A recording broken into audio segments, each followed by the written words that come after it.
Assalamualaikum warahmatullahi wabarakatuh. Bismillah, mari kita lanjut lagi belajar kita, ngaji kita. Jadi intinya ngaji filsafat itu ya ngaji, kita belajar ya. Segala yang di luar itu bonus. Jadi bonus itu ada, alhamdulillah, tidak ada ya, tidak masalah. Bahkan termasuk pemahaman kita, kepandaian kita, itu ya anugerah sebenarnya, bonus. Karena yang bisa kita lakukan hanya belajarnya. Maka ayo kita mulai ya, nawaitunya belajar. Baik, kita mulai nggih. Terus bab selanjutnya, ini harus siap ya, ini agak loncat-loncat karena memang temanya loncat-loncat sesuai jamaah yang tanya pada Al-Mustafa. Ini juga saya potong-potong, kalau tak tulis semua nanti jadi terjemahan. Oke, di awal mesti ada siapa yang tanya. Ini juga sangat terkenal tentang anak. Anakmu bukanlah milikmu, mereka putra-putri sang hidup yang rindu pada diri sendiri. Lewat engkau, mereka lahir namun tidak dari engkau. Mereka ada padamu, tapi bukan hakmu. Catatan pertama, anak-anak kita, tanda petik ya, anak itu bisa anak lahiriah, yo anak beneran. Boleh kamu tafsirkan murid, boleh kamu tafsirkan orang yang ada di bawahmu yang harus kamu bimbing. Jadi awalnya memang anak-anak lahiriah, yaitu memang dari kita sih, kita yang melahirkan, kita yang bikin mereka hadir di dunia. Tapi bukan kita yang menentukan kehadirannya, mereka cuma lewat kita. Maka bahasa Indonesia yang ada istilah bikin anak, itu menyesatkan. Tidak bisa orang bikin anak. Siapa berani menjamin kamu misalnya besok punya istri, punya suami, berhubungan terus, ayo kita bikin anak? Tidak bisa. Yang bisa menentukan kamu hamil apa enggak kan bukan dirimu. Kamu isoke kan cuma main gitu aja. Hasilnya kan tidak tergantung dirimu. Secanggih-canggihnya sains, tidak bisa bikin anak. Oh sekarang kan bisa Pak, bayi tabung, bisa inseminasi buatan. Itu toh tidak 100%. Bayi tabung ya iso gagal, inseminasi buatan bisa gagal. Kita tidak bisa bikin anak. Bayi tabung itu kan cuma mengkat prosesnya, mempertemukan telur sama sperma di luar itu. Jadi olahraganya tidak ada tapi langsung jadi. Prosesnya kan sama. Itu kan juga tidak jaminan juga. Seandainya jadi, berarti kan bukan kita penentunya. Kita cuma kelewatan. Kita cuma dititipi biar anak ini hadir. Maka dia bukan milik kita, bukan hak kita. Itu rumus pertama. Jadi, terus kalau bukan hak kita kenapa? Berikan mereka kasih sayangmu, tapi jangan paksakan bentuk pikiranmu. Sebab pada mereka ada alam pikiran tersendiri. Patut kau berikan rumah untuk raganya, tapi tidak untuk jiwanya. Sebab jiwa mereka adalah penghuni rumah masa depan yang tiada dapat kau kunjungi sekalipun dalam impian. Jadi, besok kalau kalian punya anak, ajarilah cara berpikir, ajarilah cara mengambil keputusan, beri wawasan sebanyak-banyaknya, tapi jangan ngatur mereka mau jadi apa. Biarkan mereka sendiri yang milih.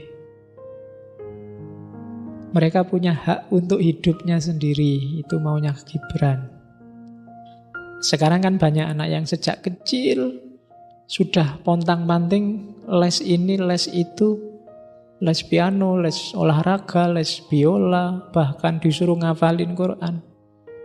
Bukan salah, cuma kalau ini lahir dari paksaan akan mencederai jiwanya.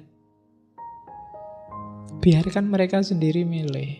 Kita tawarkan wawasan-wawasan yang mungkin mereka butuh. Kita kasih mereka alat untuk hidup mereka di masa depan, tapi jangan paksakan bentuk kehidupan di mimpi kita pada mereka. Jadi, tidak ada cita-cita warisan.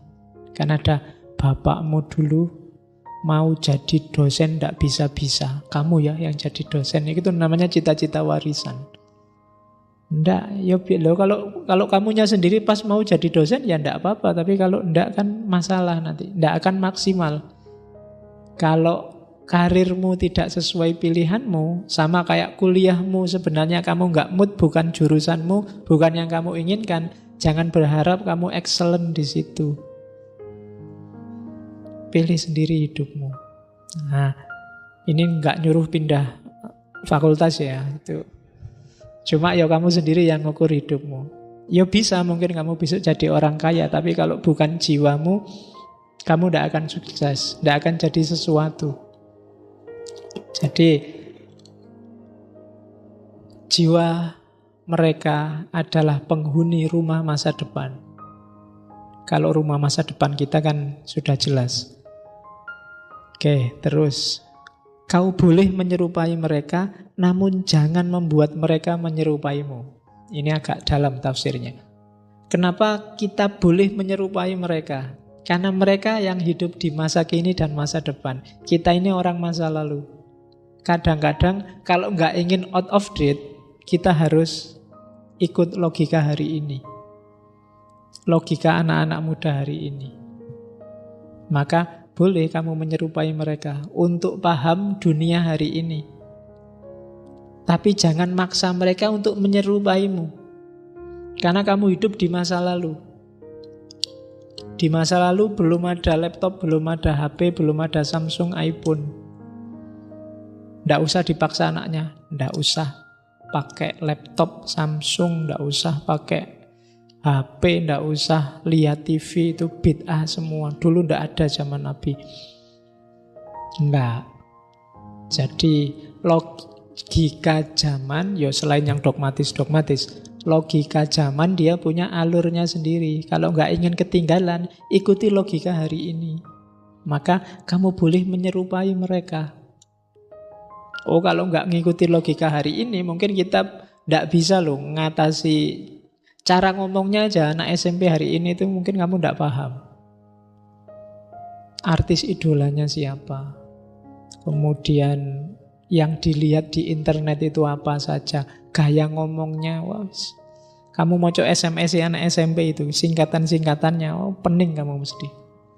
Ngalang-ngalai sing mahasiswa. Nulis nanti aja NNT, KT, KTM, DMN, YACH, ini macamnya susah. Ya kan? Jadi, wes ikuti logika hari ini. Itu maunya Gibran. Karena kalau enggak, kamu enggak akan bisa ngontrol mereka. Mereka akan lepas. Maka kau boleh menyerupai mereka, namun jangan membuat mereka menyerupaimu. Sebab kehidupan tidak pernah berjalan mundur, pun tidak tenggelam di masa lampau. Kaulah busur dan anak-anakmu panah, anak panah yang meluncur. Jadi kita ini busur. Kita tarik anak panah itu, kita arahkan kemana, tapi begitu lepas, nggak bisa lagi kita ngatur dia akan nyampe mana. Jadi mereka punya pilihan sendiri. Kadang agak menceng sedikit kena angin, kadang agak muter, kadang yopas, kadang macam-macam. Jadi biarlah kita arahkan, tapi dia mau lepas kemana, silahkan, itu hak dia untuk milih. Terus makan dan minum. Ini masih banyak loh ya, 26. Oke, kamu siap-siap. Temanya loncat-loncat. Ini makanan dan minuman. Ketika engkau menyembelih ternak, makanan itu kan jenisnya cuma 2. Kalau enggak dari hewan, ya dari tumbuhan. Kalau benda kan enggak. Kita kan enggak makan batu, enggak makan kayu. Ketika engkau menyembelih ternak, kalau binatang mesti disembelih. Katakan padanya dalam hati, demi kekuasaan yang membunuhmu, aku pun akan dibunuhnya. Dan juga aku akan menjadi santapan alam raya, karena hukum yang menyerahkan aku ke dalam tanganku akan sekali waktu menyerahkan aku ke dalam tangan. Yang menyerahkan engkau ke dalam tanganku akan sekali waktu menyerahkan aku ke dalam tangan yang lebih kuasa. Jadi karena sunnatullah, hari ini kamu tak bunuh. Tapi besok sunnatullah juga, aku akan dimatikan oleh yang lebih kuasa. Jadi ini menghargai makhluk hidup. Jangan mentang-mentang kamu boleh menyembelih terus sembelih sak kapoke. Pisaunya enggak tajam juga diesek-esek-esek. Enggak gitu, hargai juga. Makanya kalimatnya kan bagus. Kalau di kita disuruh bismillah. Kalau di Gibran, rasakanlah bahwa karena sunnatullah yang mengharuskan aku membunuhmu. Dan gak usah khawatir, besok pada saatnya juga aku akan dimatikan oleh yang punya kuasa atas diriku. Karena memang kan kalau di Quran ada ayat wasakhkhara lakumul bahra, dan alam semesta itu ditundukkan oleh Allah untuk manusia. Sebenarnya Allah yang kuasa, cuma demi manusia yang mau dikasih tanggung jawab, alam ini ditundukkan untuk kita, sehingga kita punya hak untuk menyembelih kambing, menyembelih kerbau. Dan gak usah loh, karena kemarin waktu korban ada tuh yang pengkritik yang agak lebay. Umat Islam itu pembantai. Apa salahnya kambing, apa salahnya kebu, kok dihabisi semua, apa salahnya sapi-sapi itu. Nggak. Jadi nggak ada salahnya memang. Cuma sunnatullahnya memang kerbau dan kambing itu disembelih untuk kita makan. Disiapkan Allah untuk kepentingan kita. Wong kambing sama sapinya nggak protes kok. Iya, nggak apa-apa. Yang nggak boleh kan nyembelih temanmu sendiri. Kalau nyembelih sapi, nyembelih kambing, memang sunnatullahnya begitu. Nggak harus sedih, nggak masalah. Bahwa ada yang vegetarian, ya monggo itu urusanmu. Tapi jangan marah-marahi yang nggak vegetarian. Kalau kamu marah-marah kepada yang nggak vegetarian, vegetarianmu nggak sukses. Karena marah itu daya hewani. Hewan dalam dirimu belum wafat berarti, meskipun kamu makannya rumput sama tumbuh-tumbuhan. Oke. Itu kalau mau menyembelih kambing. Darahmu dan darahku tak lain dari air sari yang menyiram dan menghidupi pohon surgawi. Di saat engkau mengunyah buah dengan gigi, katakan padanya dalam hati, benihmu akan hidup terus dalam tubuhku, dan kuncup hari esokmu tetap mekar di kalbuku. Keharumanmu selalu bernafas lewat nafasku, dan bersama-sama kita menari bersukaria, menyongsong kelahiran semua musim. Kalau tumbuhan, bilang pada buah, kalau kamu makan apel, makan pisang ini, benihmu, dayamu akan tetap hidup dalam diriku.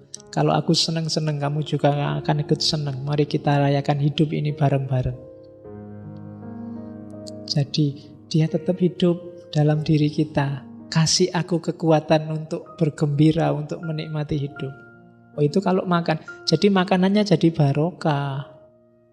Nggak mentang-mentang makanannya enak terus kamu rebutan.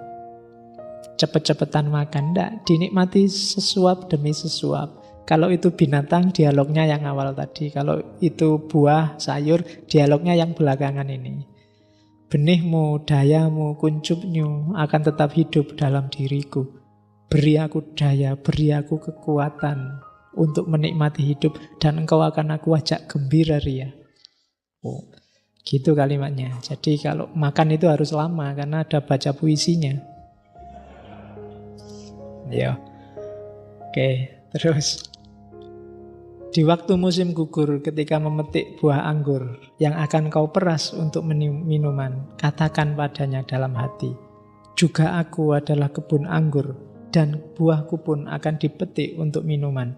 Laksana sari anggur yang baru jadi, aku akan disimpan dalam guci abadi.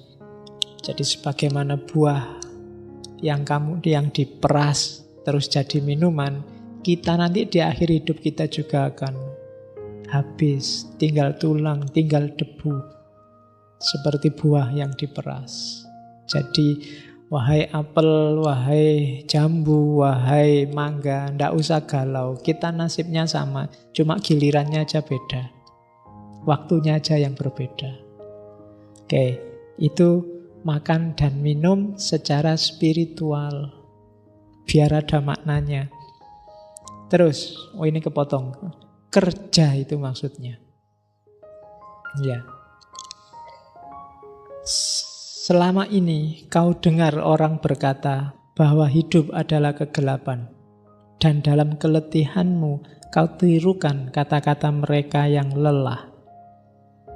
Namun aku berkata bahwa hidup memang kegelapan, kecuali jika ada dorongan. Dan semua dorongan buta belaka, kecuali jika ada pengetahuan. Dan segala pengetahuan adalah hampa, kecuali jika ada pekerjaan. Dan segenap pekerjaan adalah sia-sia, kecuali jika ada kecintaan. Jadi, ini maunya Gibran, dia nyindir kita. Banyak sekali di sekeliling kita ini orang lelah.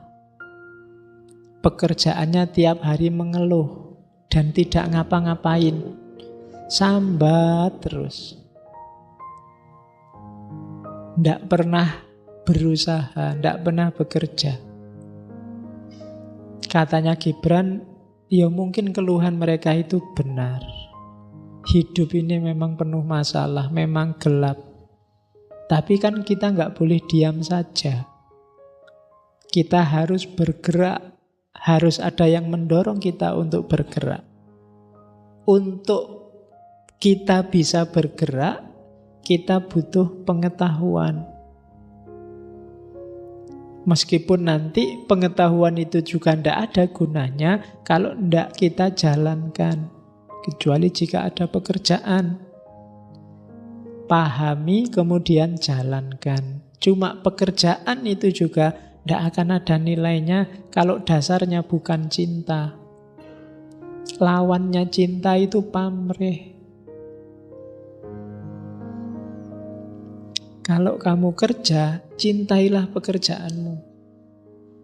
Apapun yang kamu lakukan. Kayak gimana sih mencintai pekerjaan itu? Dan apakah yang dinamakan bekerja dengan rasa cinta? Laksana menenun kain dengan benang yang ditarik dari jantungmu, seolah kekasihmulah yang akan mengenakan kain itu. Bagai membangun rumah dengan penuh kesayangan, seolah-olah kekasihmulah yang akan mendiaminya di masa depan. Seperti menyebar benih dengan kemesraan dan memungut panen dengan kegirangan, seolah-olah kekasihmulah yang akan makan buahnya kemudian. Itu namanya bekerja dengan penuh cinta. Jadi melakukan apapun, bayangkan ini bermanfaat bagi orang yang kamu cintai. Kalau aku cinta padamu dan kamu cinta padaku, hujan-hujan, capek-capek kan juga tidak masalah. Karena kamu membayangkan, wah kasihan ya Pak Faiz nanti kalau nggak ada yang datang, hujan-hujan nih. Aku juga bayangke, nek aku nggak datang kalian sudah di sini gimana? Itu namanya cinta. Nggak mikir dirinya sendiri. Padahal kan sing enak hujan-hujan itu kita di kamar ono selimut ngelungker, apalagi capek-capek. Tapi kan nggak usah mikir aku, kasihan yang lain. Itu namanya cinta. Bekerja apapun modusnya semacam ini. Ada nilainya. Tapi kalau kamu kesini, tak neng masjid, duit entek, lumayan oleh kopi gratis. Itu pamrih, bukan cinta. Jadi siapapun, kalau kamu menyebar benih, bayangkan yang akan panen adalah kekasihmu. Kalau kamu jahit baju, bayangkan yang make adalah kekasihmu. Kalau kamu ngajar, bayangkan yang kamu ajar adalah kekasihmu. Itu gambaran paling gampang untuk bekerja dengan cinta. Terus, suka dan duka. Apabila engkau sedang gembira, mengacalah dalam-dalam ke lubuk hati. Di sanalah nanti engkau dapati bahwa hanya yang pernah membuat derita berkemampuan memberimu bahagia. Kalau kita sekarang gembira, mungkin sukses, mungkin berhasil, mungkin memperoleh sesuatu, ingat-ingatlah bahwa sebelum kamu peroleh itu, kamu mengalami derita. Mungkin sekarang kamu gembira, lulus cum laude, tapi sebelumnya kan kamu mengalami derita luar biasa untuk belajar, untuk ke perpustakaan, untuk ingat-ingat. Mungkin kamu sekarang gembira luar biasa, pacarmu cakep sekali. Kamu dulu kan mengalami derita ketika kamu naksir, ngelirik, nembak, mati-matian lah pokoknya. Ada susahnya. Tidak ada gembira yang tanpa susah. Tidak ada bahagia yang tidak diawali dengan susah. Makanya orang Jawa punya rumus tirakat, agama punya rumus puasa. Kenapa? Susah dulu. Nanti di balik itu ada kegembiraan. Tapi kalau kamu senang-senang dulu, setelah itu ada kesedihan. Apabila engkau berduka cita, mengacalah lagi ke lubuk hati. Di sanalah pula engkau bakal menemui bahwa sesungguhnya engkau sedang menangisi sesuatu yang pernah engkau syukuri. Kalau kamu diputus pacarmu dan sekarang nangis, dulu waktu kamu jadian, kamu bersyukur sekali dapat pacar. Kalau sekarang kamu sedih karena nggak lulus kuliah, karena sebelumnya kamu sudah seneng-seneng, yang lain belajar, kamu bolos kuliah. Rumusnya pasti begitu. Kalau sekarang kamu susah, sebelumnya kamu sudah seneng memang. Kalau sekarang kamu seneng, sebelumnya kamu sudah mengalami susah. Ada yang bilang sukacita itu lebih besar dari duka cita. Yang lain berpandangan tidak, dukalah yang lebih besar dari suka. Tapi aku berkata padamu, keduanya tidak terpisahkan. Bersama-sama keduanya datang. Dan bila yang satu sendirian bertamu di meja makanmu, ingatlah selalu bahwa yang lain sedang ternyenyak di pembaringanmu. Jadi suka dan duka itu silih berganti dan dua sisi dari mata uang yang sama. Kedua-duanya tidak terpisahkan. Maka jangan galau, jangan berlebihan, jangan mudah terpengaruh oleh rasa suka dan rasa duka. Biasa saja. Kalau sedang seneng nggak usah terlalu wow. Kalau sedang sedih juga nggak usah terlalu galau. Ingat-ingatlah kalau kamu sedang seneng, ada sedih juga. Ingat-ingatlah kalau kamu sedang sedih, ada seneng juga. Itu sudah rumusnya hidup. Kalau yang satu sedang bertamu di meja makanmu, yang lain sedang tertidur. Pada saatnya dia akan bangun dan datang. Oke. Kadang-kadang yang semula sumber kesenangan pada akhirnya jadi sumber masalah. Sumber kesedihan. Contohnya banyak. Terus waktunya masih panjang. Ya, slide-nya. Kejahatan dan hukuman. Seringkali ku dengar engkau bicara tentang orang yang bersalah. Seolah-olah dia bukan seorang kerabat, tapi asing bagimu. Seorang yang hadir di duniamu bagai duri pengganggu. Ini katanya Gibran, orang yang kita anggap jahat, orang yang kita anggap musuh, itu kan sering kita anggap seolah-olah mereka itu bukan manusia kayak kita. Seolah-olah mereka itu bukan orang yang bisa keliru, bisa salah. Kita anggap mereka sudah setan. Kita anggap mereka sudah bukan manusia. Contohnya oke. Minta maaf aja nggak diterima. Kudu salah. Nah, ada kan yang kayak gitu. Jadi katanya Gibran, sering loh saya dengar kayak gitu. Lah terus gimana? Katanya Gibran, sehelai daun pun tak dapat menguning tanpa sepengetahuan seluruh pohon, walau diam-diam. Demikian pula lah si salah, tak dapat berbuat salah tanpa keinginan nafsu sekalian manusia, walaupun terpendam. Kalau ada orang jahat, kalau ada orang salah, jangan dianggap itu andilnya dia sendiri. Lingkungannya, orang lain, masyarakatnya, cara berpikir hari ini, semuanya turut berpengaruh. Kenapa ada begal, kenapa ada maling, kenapa ada korupsi? Itu tidak cuma andilnya si korupsi, si begal. Gaya hidup hari ini kita semua, cara berpikir hari ini kita semua turut mempengaruhi. Kenapa orang mau korupsi? Ya karena mungkin hari ini kita semua tiap hari mikirnya hedonistik. Orang yang kaya kita hargai, orang yang uangnya banyak, yang mau ngasih sumbangan pada kita misalnya, kita puja-puja. Itu sama dengan logik semacam ini memungkinkan mereka untuk, kalau gitu segala cara biar aku jadi kaya dan dipuji orang lain. Kita ikut andil. Kita mendewakan kekayaan, maka banyak orang nyari jalan gimana caranya dia cepat kaya. Ya, kita jadikan harta itu penting, di mana-mana dianggap itu penting, sampai presidennya maling kemarin ndak apa-apa, yang penting mau balik ke separuh hasil malingnya. Itu kan logikanya tax amnesty. Ya, nah, ini yang bikin cara berpikir semua orang itu terpengaruh. Jadi jangan dikira kejahatan itu andilnya dia saja. Kenapa ada perkosaan? Ya mungkin tiap hari dia dipameri yang gitu-gitu di TV-TV, di internet-internet. Lah sasarannya ndak ada. Akhirnya lahirlah perkosaan. Kamu juga turut andil, salahmu kamu juga ikut-ikutan download, ikut-ikutan lihat, ikut-ikutan. Kadang-kadang ikut ngupload, ikut menyebarkan di WA, di Facebook ini. Ada video baru kan sering gitu.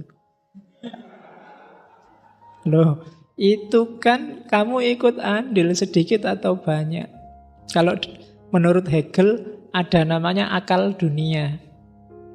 Akal dunia ini ya modus berpikir orang seluruh dunia yang selalu bergerak sesuai zamannya. Akal dunia hari ini mungkin hedonistik, materialistik, sehingga kejahatan-kejahatannya semacam itu. Itu yang disindir oleh Gibran. Jangan dikira kalau ada orang salah, dia sendirian yang salah, bukan kita. Jangan-jangan kita ikut andil.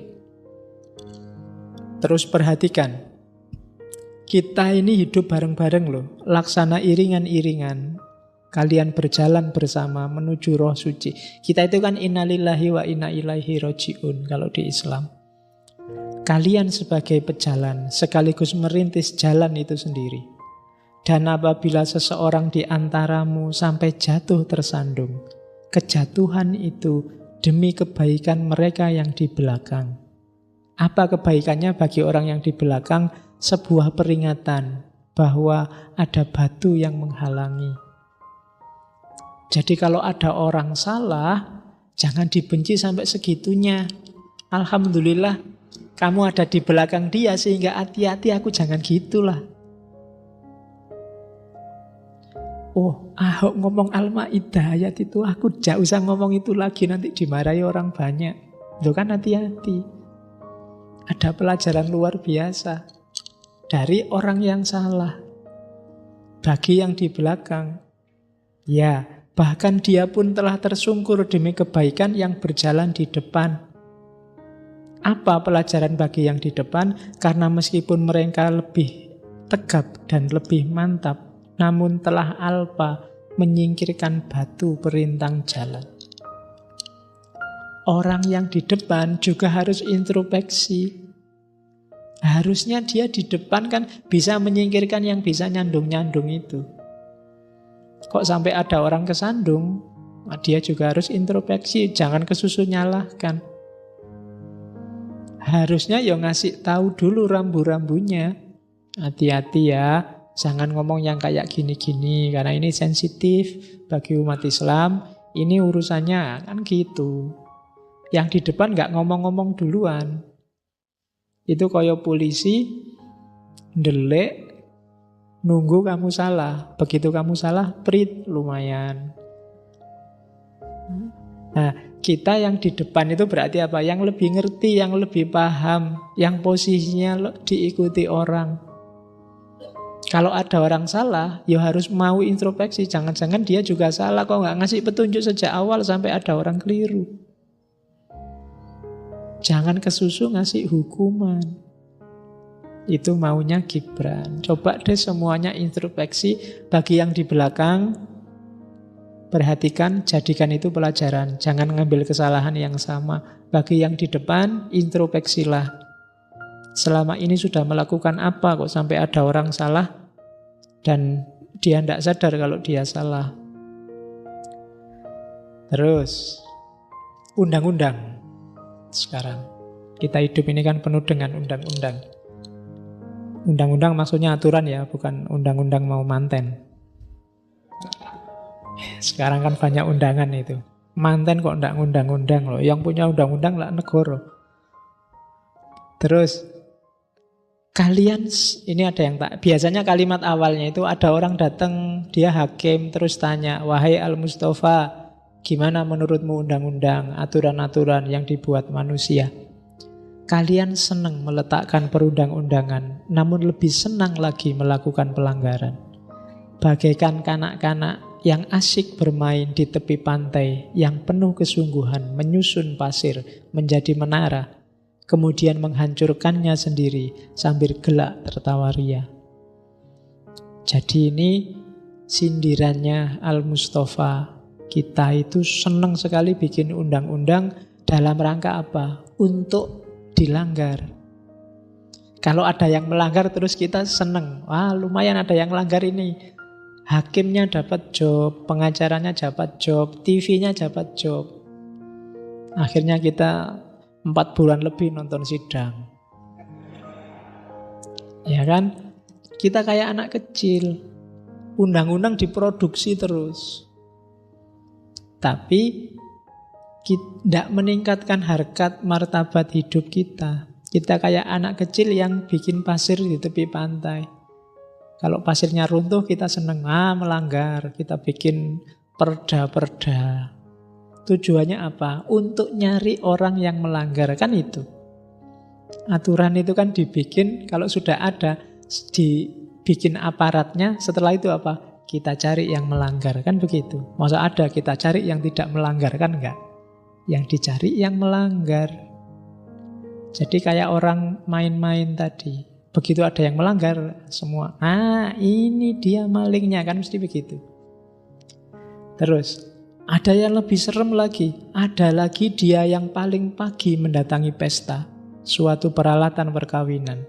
Kemudian setelah terlalu kenyang perutnya, dengan badan letih kecapean, meninggalkan keramaian dengan umpatan, menyatakan segala pesta sebagai pelanggaran, dan semua peserta melanggar hukum belaka. Ini kayak orang sudah seneng-seneng, dia sudah puas, terus bikin aturan nggak boleh seneng-seneng lagi. Itu banyak yang kayak gitu. Karena dia sudah pol, korupsi ini wis entuk oke, bikin aturan anti korupsi. Ada yang kayak gitu.